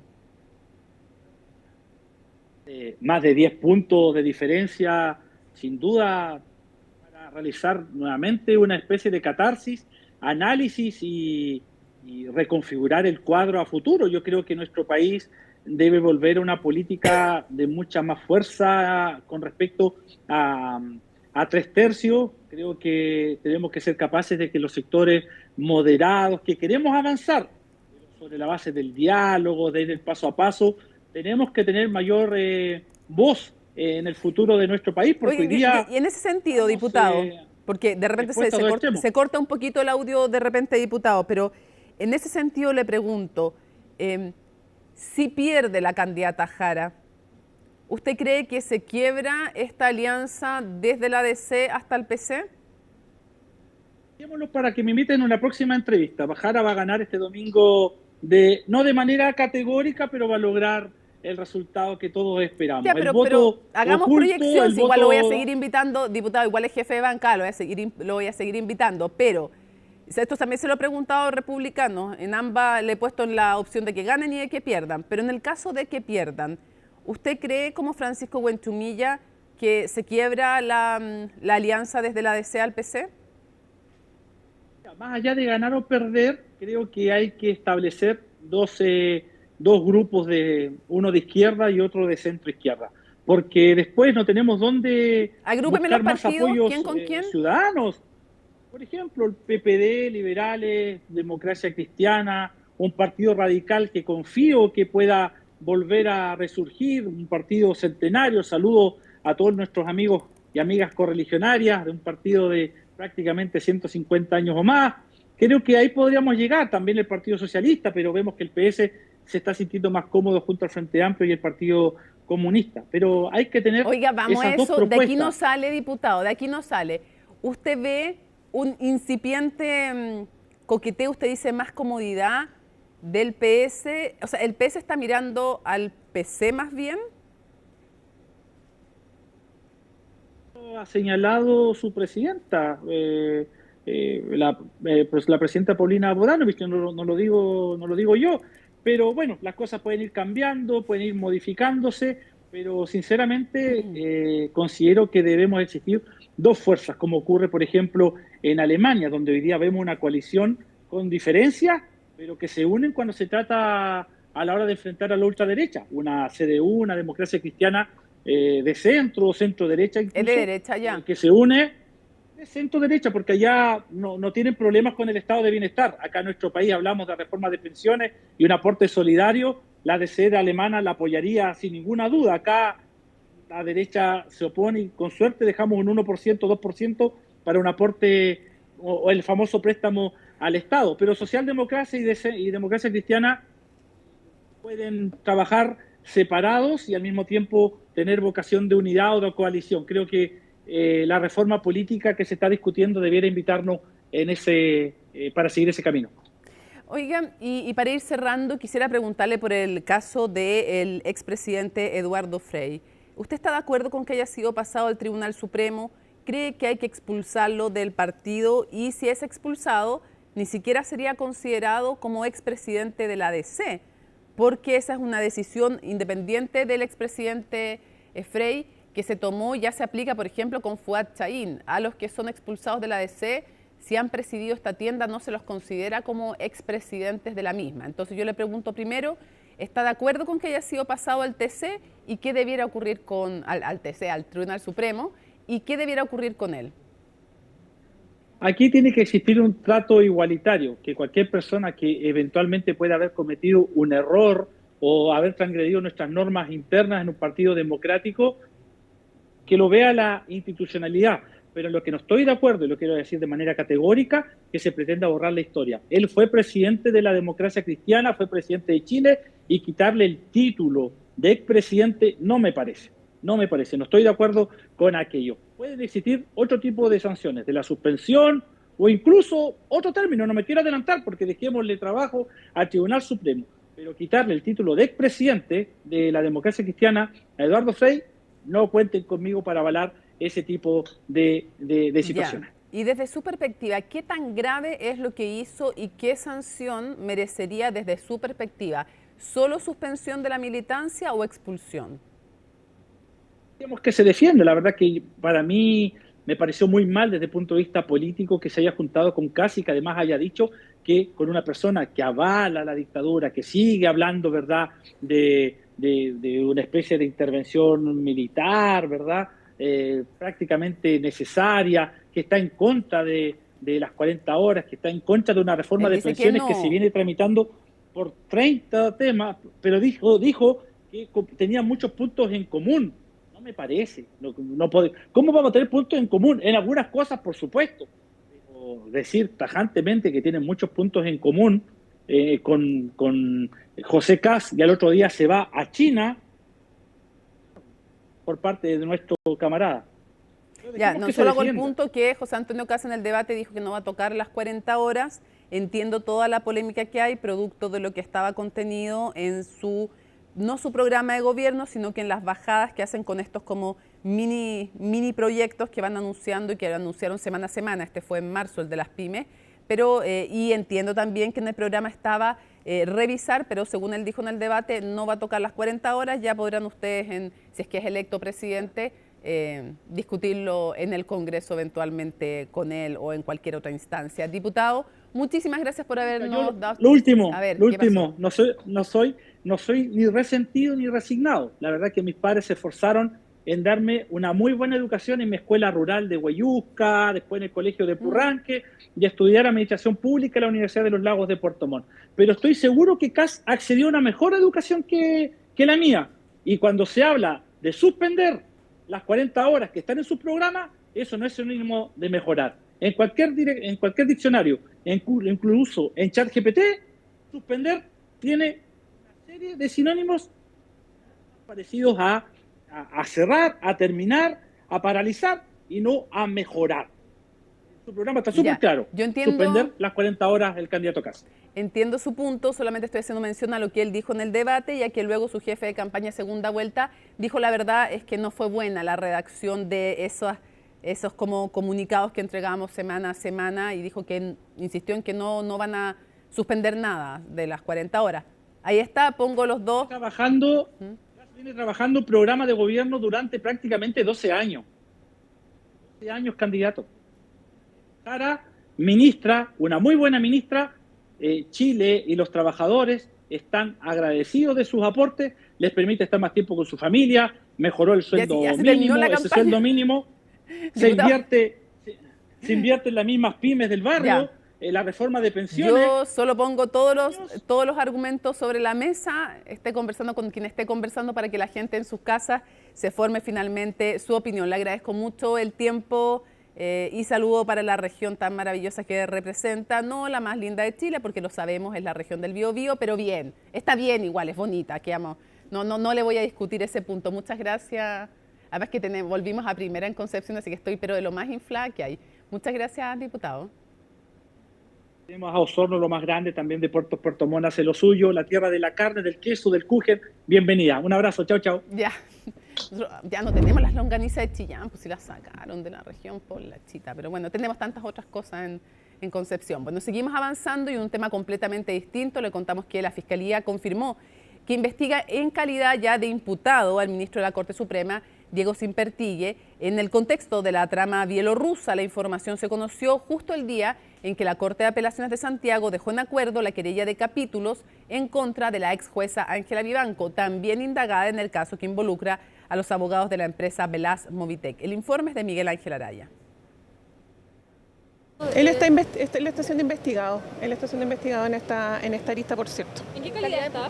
En calidad de imputado, sí. De esa forma, la fiscal a cargo de la investigación de la llamada trama bielorrusa, Carmen Gloria Bitber, confirmaba la calidad de imputado del ministro de la Corte Suprema, Diego Simpertigue, en el marco de dicha indagatoria. Fueron varios días en que la calidad de Simpertigue en la investigación era un misterio, fijándolo únicamente como sujeto de interés. Sin embargo, con la calidad de imputado que le ha otorgado el ente persecutor, ya se puede solicitar diligencias intrusivas en su contra, como por ejemplo el alzamiento del secreto bancario. Mientras tanto, su situación en la Cámara de Diputadas y Diputados, con la acusación constitucional en su contra, tampoco mejora, luego de que parlamentarios calificaran como dilatorias las últimas acciones emprendidas por su defensa. En opinión de esta presidenta, son maniobras dilatorias por parte del abogado de la defensa que buscan retrasar la votación tanto de la comisión como de la sala, puesto que no se adjuntaron aquellos documentos que fueron solicitados en la comisión. El día de ayer dijimos que los antecedentes nuevos, no había nada de nuevo y que eran irrelevantes para la votación. Y hoy día se nos dio la razón de lo que ayer señalamos. porque lo que aquí presentó la defensa es de lo más chanta que se ha visto en este Congreso. Y es que según la defensa de Simpertigue, supuestamente existían comprobantes de que uno de los viajes realizados y financiados por Eduardo Lagos habría sido reembolsado por el magistrado a través de transferencias, pero de eso nada llegó a la comisión revisora. Nuevos antecedentes, en este caso de forma, no de fondo, no cambiaron nuestra posición inicial de votar a favor, porque creemos que el abandono de deberes se sigue configurando respecto a su deber de imparcialidad, que no, en este caso, observó el ministro Simpertigue. En paralelo, este jueves la Corte de Apelaciones de Santiago terminó de conocer la querella de capítulos en contra de la exministra Ángela Vivanco, quedando la resolución en acuerdo, por lo que habrá que esperar para conocer si la acción judicial avanza o no. La defensa de la otrora jueza volvió a lanzar sus dardos contra los acusadores, sosteniendo que no existen pruebas que demuestren los delitos imputados. Y aquí lo único que ha mostrado el Ministerio Público, los querellantes y el Consejo de Defensa del Estado son inferencias, conclusiones temporales. No tiene nada que ver con algún hecho o un acto concreto. Insistimos, Vivanco no solicitó ni recibió ningún tipo de pago y tampoco hay un nexo causal. Ha prestado su celular, pero los aparatos electrónicos que ella ha aportado, ya sea por incautación con orden judicial o voluntariamente, han estado exentos o, por decirlo en términos que se entiendan mejor, estaban vacíos o algunos incluso reseteados. De momento se desconoce la fecha exacta en la que la primera sala del Tribunal de Alzada capitalino entregue una resolución por la querella de capítulos de Vivanco, pudiendo incluso ser informada la próxima semana. En tanto, la acusación constitucional del ministro Diego Simpertigue se espera que sea votada el próximo lunes. El Fondo para la Educación Superior sigue generando dudas en cómo se va a financiar. El Consejo Fiscal Autónomo advirtió que podrá haber déficit mayor al esperado y expertos creen que estudiantes buscarán otras fuentes de recursos. Por lo mismo, Hacienda se abre a mejorar el proyecto, tal como lo explica en su nota Benjamín Chávez. Nuevo capítulo en la discusión por el financiamiento para la educación superior. El proyecto que busca reemplazar al CAE ha centrado el debate económico por sus implicancias en los recursos públicos. Por ejemplo, el Consejo Fiscal Autónomo advirtió que el FES es de carácter estructuralmente deficitario. Otros expertos señalan que el diseño del instrumento genera un déficit con alto riesgo de incremento ante la posibilidad de que estudiantes busquen condiciones de financiamiento fuera del sistema público, restando aportes claves a la recaudación. El FES como instrumento es un financiamiento deficitario. El riesgo, ¿no es cierto?, de que este déficit sea mayor es alto y altamente probable, porque el FES tiene en algunos segmentos estudiantes, ¿no es cierto?, que van a recibir una tasa de interés implícita mayor a una tasa que podrían tener en el mercado. Y eso va a hacer que se resten del sistema. Si esos estudiantes se restan del sistema, que son los que más contribuyen, aumentan el déficit. Desde la Dirección de Presupuestos aclaran que la meta no es el superávit, sino mejorar el sistema actual, asegurando que el instrumento es una mejor alternativa en términos de costo neto.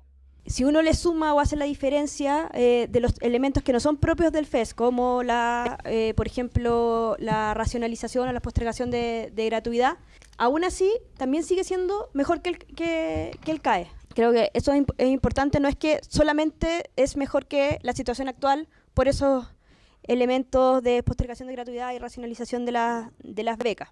Pero para que no se entienda que nosotros no es que queramos decir que es un proyecto que genera un superávit en el mediano plazo. Sin embargo, especialistas indican que la figura utilizada para financiar estos beneficios es un impuesto que genera costosas distorsiones. Entonces, este proyecto lo que hace es crear un impuesto que financia parcialmente lo que cuestan los nuevos beneficios asociados al FES. Digo parcialmente porque tiene un déficit, como muestra el CFA, ¿ya? Pero no es correcto decir, mira, esto hace magia y como que me cuesta menos, porque estoy omitiendo que estoy generando unos ingresos a través de un impuesto que antes no tenía. Me parece que el FES es un pésimo instrumento, porque es un instrumento que permite lograr esto, pero lo hace al costo de varias distorsiones que ya he mencionado, y las distorsiones son costosas.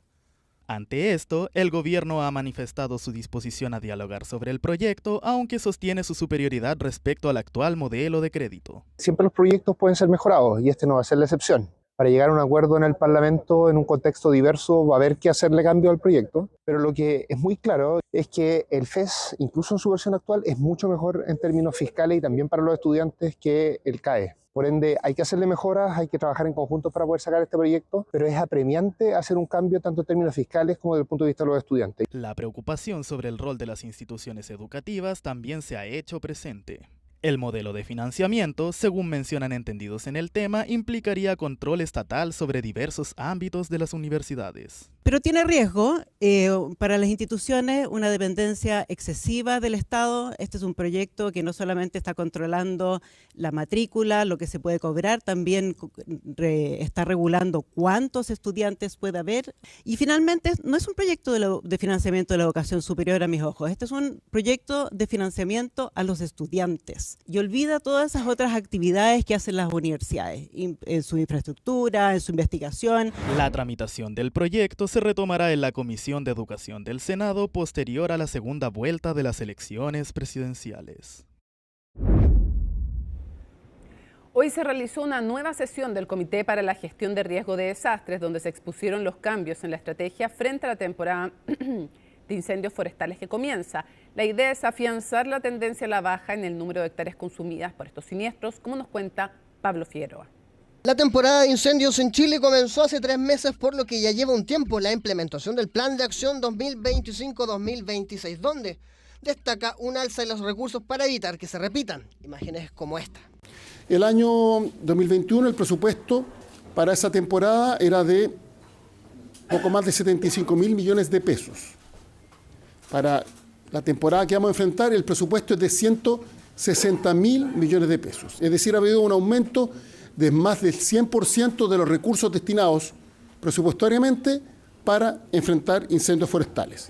Hay más de 70.000 personas entre brigadistas de CONAF, brigadistas de las Fuerzas Armadas, voluntarios de bomberos, brigadistas de las empresas privadas, disponibles, capacitados, con las herramientas necesarias para poder enfrentar esos incendios. La Estrategia Nacional de Gestión de Incendios Forestales de este año coordina a 23 instituciones a lo largo del país con 107 medidas que están concentradas en la mitigación, la preparación y la comunicación, además del debut de la estrategia Golpe Único. Está orientada principalmente a frenar el incendio en primera parte y, tal como decía el ministro, es evitar también que exista una demora en el accionar y también dejar a nuestras brigadas disponibles para si es que se producen otros incendios y que estén disponibles para poder ir a actuar, ¿no es cierto?, en los otros incendios debido al cambio climático, la simultaneidad que hay. Por lo tanto, se detecta esto, se actúa, se apaga. Además, el plan se enfoca en 2 ejes: las precipitaciones estivales para este verano en el norte y las altas temperaturas en la zona centro-sur, con el levantamiento de 1.091 puntos críticos y un presupuesto de 160.000 millones de pesos para enfrentar incendios forestales. Solo 3 de cada 1.000 incendios forestales son efectos de la naturaleza. Solo 3 de cada 1.000. Y eso da cuenta que las medidas de prevención que adoptemos con nuestra propia conducta es fundamental para que estos incendios no se provoquen. Aunque hay expertos que apuntan a que hay más factores, además de la negligencia humana. Todavía estamos en un aprendizaje, más que enseñanza. Yo creo que todavía estamos al debe por lo que pasó no hace mucho en Viña del Mar, donde casi las personas llegaron al mar, huyendo obviamente del incendio, porque todos sabemos que fue realmente una tragedia bastante grande, donde incluso hasta el exdirector de Senapred por cargo. Además, se anticipa un verano que sigue en la tendencia del alza de temperaturas que lleva casi una década en el país. Los modelos están proyectando para los próximos meses, este mismo diciembre, enero y febrero, temperaturas normales, diría, en el norte y parte del centro del país, y más cálidas de lo normal en el centro-sur. Es ahí donde hay que poner el foco, porque es un sector donde no acostumbra a tener temperaturas tan elevadas. El balance de la temporada de incendios forestales 2024-2025 informó una disminución del 88% en la superficie afectada, llegando a 364 hectáreas frente a las 3.032 de la temporada 2023-2024, números que el gobierno espera seguir bajando este verano. Nos contamos que en el mundo se desperdician, escuchen bien, unas 1.000 millones de toneladas de comida al año, una cifra súper preocupante y que además tiene efectos adversos para el medio ambiente, una situación que tiene en alerta a la industria alimenticia, que ha buscado soluciones para evitarlo y se las contamos en la siguiente nota. Año a año se calcula que en Chile se desperdician más de 5 millones de toneladas de alimento, unos 88 kilos de comida per cápita, una cifra que causa preocupación y que ha requerido una respuesta por parte de la industria de alimentos. Básicamente los consumidores evolucionan. Hoy están más conscientes de la sustentabilidad, están más conscientes de no malgastar alimentos. También hay un componente contaminante importante para el medio ambiente. Se calcula que entre un 8 y un 10% de los gases de invernadero en el mundo son producidos por esta razón, según el informe del Índice de Desperdicio de Alimentos de 2024. Números que han obligado a tomar medidas y una de ellas son los envases como Tetra Recart. Aquel que está mucho más consciente de la sustentabilidad ve que puede tener un envase que es de fuentes, como decía antes, renovables, y esas fuentes renovables, bueno, ayudan a mantener mejor el planeta, ¿no? Es un envase moderno, también cuida los alimentos, que es algo muy, muy importante hoy en día. Es una ventaja importante poder cuidar nuestros alimentos, ya que hoy en día se pierde casi un tercio de lo que uno fabrica en el mundo. Una solución para el menor impacto al medio ambiente, de fácil apertura, vida útil prolongada y una estructura que permita asegurar la inocuidad de los alimentos sin la necesidad de conservantes, pero también para las nuevas formas de vida. Según el INE, en 2024, 1 de cada 5 chilenos vive en un hogar unipersonal, cifra que va en aumento. Yo soy un poquito más antigua, ¿no es cierto? Tú tenías que pescar la lenteja, echarla a remojar, echarla a cocer, en fin. Y ahora tú sencillamente abres tu envase y lo pones en un plato. Además, si te sobra, tú lo puedes perfectamente también dejar dentro del refrigerador, no se echa a perder por varios días. Posibilidad de tener porciones más pequeñas, una dieta variada y equilibrada. Todos estos beneficios de este envase. Nuestro sistema va desde 100 centímetros cúbicos hasta 500, ¿sí? Por lo tanto, entendiendo cómo es la distribución de consumidores, nuestros clientes que tienen ese tipo de tecnología pueden adaptar las porciones que van a vender al mercado a esas necesidades mucho más fácilmente. Problema del desperdicio de comida que requiere de soluciones y Tetra Recart podría ser uno de ellos, adaptando la oferta a una demanda que pide ser consciente y que se adapte a los nuevos tiempos. Hola, ¿qué tal? ¿Cómo están ustedes? Soy Laura Soto y hoy les traigo las noticias internacionales de este día jueves en CNN Prime, partiendo por supuesto con la llegada de María Corina Machado, la líder opositora venezolana, a la capital de Noruega, Oslo.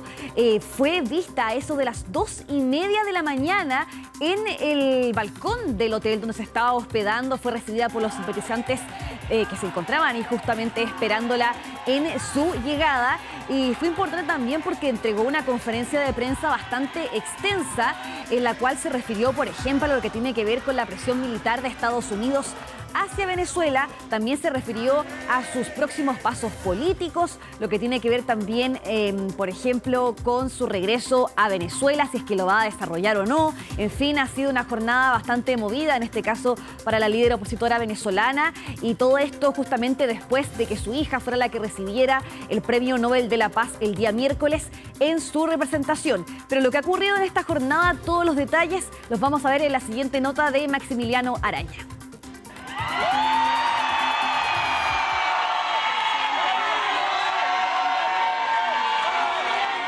Eran las 2:30 de la mañana en Oslo cuando María Corina Machado apareció en el balcón del Grand Hotel.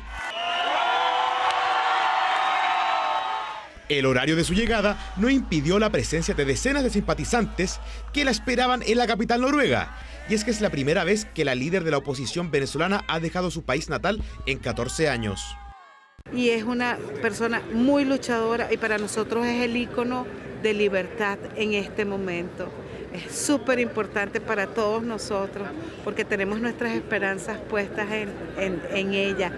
Machado llegó horas después de la ceremonia del Premio Nobel de la Paz, galardón que fue recibido por su hija Ana Corina Sosa en su nombre. Pese a no haber podido estar presente en el evento debido a las dificultades para salir de Venezuela, la líder opositora decidió viajar de todas formas al país nórdico. Mi deber era venir a recoger este premio para llevarlo de vuelta a los venezolanos. Y pronto estaré de vuelta en Venezuela y vamos a demostrarle al mundo que no solamente nos merecemos este premio, sino que realmente esta generación entera pasará a la historia de la humanidad. En una conferencia de prensa convocada por los organizadores del premio, Machado confirmó sus intenciones de regresar a su país natal cuando estén las condiciones propicias para su seguridad, independiente de la continuidad de Maduro en el poder. También aseguró haber recibido el apoyo del gobierno de Estados Unidos para llegar a Noruega. La líder opositora respaldó la presión militar de Trump sobre el régimen chavista, pero evitó referirse a si respalda o no una eventual intervención militar. I believe every country has the right to defend themselves. In our case, I believe that President Trump's actions have been decisive to reach the point where we are right now, in which the regime is weaker than ever. Una de las últimas medidas emprendidas por la Casa Blanca fue la interceptación e incautación de un buque petrolero frente a las costas del país sudamericano, un hecho que el gobierno venezolano calificó como un robo descarado y acto de piratería internacional. El buque se encuentra actualmente en proceso de decomiso. Estados Unidos cuenta con un equipo de investigación completo sobre el terreno en el buque y se está entrevistando a las personas a bordo, además de incautar cualquier prueba relevante. Mientras tanto, en Venezuela, Nicolás Maduro le restó importancia al premio recibido por Machado, citando las supuestas palabras de miembros del comité organizador, quienes, según él, habrían rechazado el galardón por estar manchado de sangre y guerra. También se refirió en duros términos a la presencia de los presidentes de Argentina y Panamá en Oslo. Me dicen que el ridículo de Milei y el parásito de Mulino se asomaron a la lujosa habitación de su hotel y se fueron en diarrea cuando vieron al pueblo de Noruega en las calles gritando: el pueblo unido jamás será vencido. Por ahora, la agenda diplomática de María Corina Machado de Noruega continúa, quedando en la incertidumbre sobre su futuro político y cuándo podrá regresar a Venezuela. Bien, un encuentro que también ha marcado esta jornada, por supuesto, ha sido el de Magdalena Piñera, la primogénita del expresidente Sebastián Piñera, y María Corina Machado.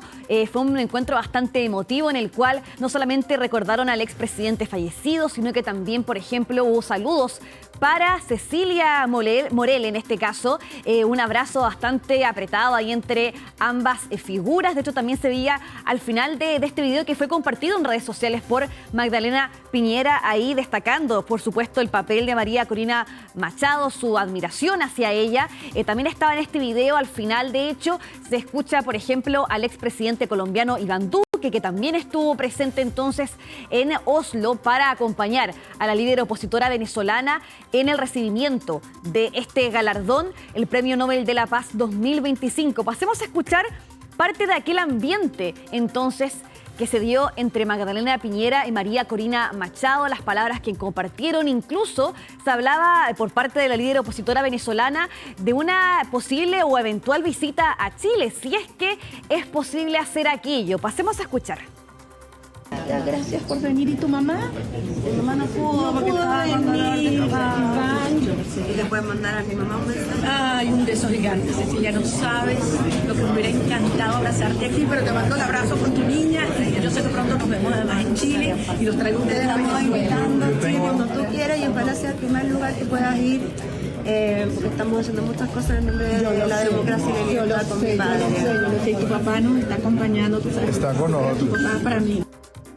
Y cambiando completamente de tema, una fuerte ráfaga de lluvias que ha estado afectando justamente al noroeste, quiero decir, de Estados Unidos y particularmente al estado de Washington, está dejando órdenes de evacuación para miles de personas. De hecho, ha sido el propio gobernador de Washington, Bob Ferguson, quien dijo el miércoles por la noche que es probable que se produzcan inundaciones catastróficas y también indicó que hasta 100.000 personas podrían enfrentar órdenes de evacuación. Ahí vemos parte de las imágenes de las inundaciones que ya se están registrando debido a estas lluvias históricas que se han producido, por supuesto, en aquella zona de Estados Unidos. Han provocado que los ríos alcancen niveles récord. Y es una situación que no solamente afecta en este caso al noroeste de Estados Unidos, sino que también a Canadá, por ejemplo, debido a la cercanía. Pero la noticia y la crisis se enfoca particularmente en lo que sucede en el estado de Washington. También se hablaban en total de más de 5 millones de personas que están bajo alerta de inundación. Esto también fuera del estado de Washington, partes de Montana y una pequeña también zona de Idaho. Y se habla, por ejemplo, de entre 250 y 450 milímetros de lluvia que cayeron sobre las cordilleras de Cascade y Olympic en las últimas 72 horas. Así que es parte de la emergencia que está enfrentando en estos momentos el noroeste de Estados Unidos. Y como cada año, la revista Time elige a la persona del año. Por ejemplo, en 2024 fue el ahora presidente Donald Trump. Pero ahora no fue solamente una persona, sino que son varias las que se han destacado y son los arquitectos de la inteligencia artificial. Es así como lo titula en este caso la revista Time. Y vemos en este caso han sido ya 2 portadas las que se han elegido. Una, la que ustedes ven ahí en pantalla, se ve a varios personajes importantes que son referentes, ¿no es cierto?, de la inteligencia artificial, como es el jefe de Nvidia, Jensen Huang, el jefe de Meta, Mark Zuckerberg, el propietario de X, Elon Musk, y la llamada madrina de la IA, Fei Li. Y en la otra portada que también se registra en esta revista, se ve una pintura que está con las letras de la IA, ¿no es cierto?, rodeada de trabajadores. Y en el caso, por ejemplo, de los líderes tecnológicos que ustedes ven ahí en pantalla, imita a una fotografía clásica de Nueva York, que es el almuerzo en lo alto de un rascacielos. Así que también ahí ha sido parte de esta referencia. Y por supuesto todo tiene que ver con esta ampliación del uso de la inteligencia artificial, cómo ha ido creciendo, por ejemplo, todo esto a partir de la creación de ChatGPT en 2022, y así es como ha ido aumentando entonces el perfeccionamiento y el uso de la inteligencia artificial, y es por eso que ahora ha decidido la revista Time elegir no solamente una persona, sino a varias que representan entonces este auge de esta tecnología que está siendo cada vez más utilizada por diversas personas. Así que ahí ustedes lo ven en pantalla, 2 portadas que han sido elegidas por la revista Time para representar finalmente este fenómeno tecnológico, este auge en el uso de la inteligencia artificial. Y ahora vamos a los recomendados, por supuesto, de Conexión Global. Esta vez les traigo yo una recomendación y es un documental de Prime Video, que ya están viendo el tráiler detrás mío, La Era de la Divulgación, que es muy importante y habla respecto, la tesis principal que tiene, es sobre el ocultamiento durante décadas, que es un fenómeno global sobre los objetos voladores no identificados, conocidos como OVNI, que los gobiernos, especialmente el gobierno de Estados Unidos, dice la tesis de este documental, lo que ha hecho es ocultar de forma sistemática todo lo que tiene que ver respecto a este tipo de fenómenos aéreos no identificados. La Era de la Divulgación, entonces, cuenta con el testimonio de 34 miembros del gobierno, el ejército y también miembros de inteligencia de Estados Unidos. Y quizás el testimonio más destacado es el del propio secretario de Estado, Marco Rubio, que ustedes también lo podían ver ahí en pantalla. ¿Y qué es lo que dice él, de hecho, respecto a este tema? Afirma que en repetidas ocasiones se ha visto algo operando en espacio aéreo restringido sobre nuestras instalaciones nucleares y no es nuestro. También otros testimonios muy importantes, por ejemplo, el de un ex alto cargo de defensa, Jay Stratton, quien dice: he visto con mis propios ojos naves y seres no humanos. Así que recomendadísimo este documental.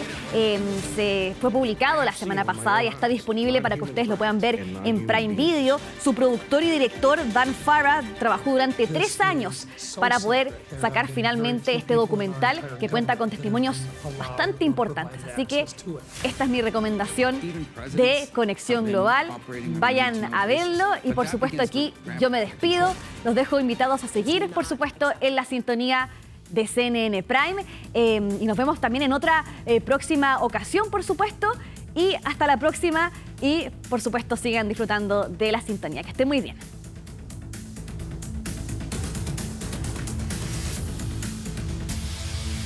CNN Prime.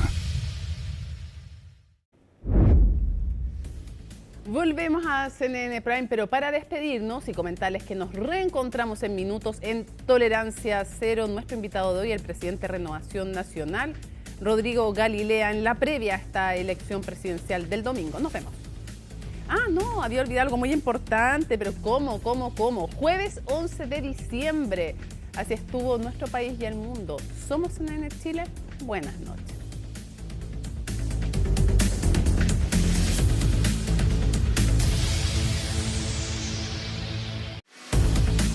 L'Oréal Group, ampliando los límites de la belleza sostenible.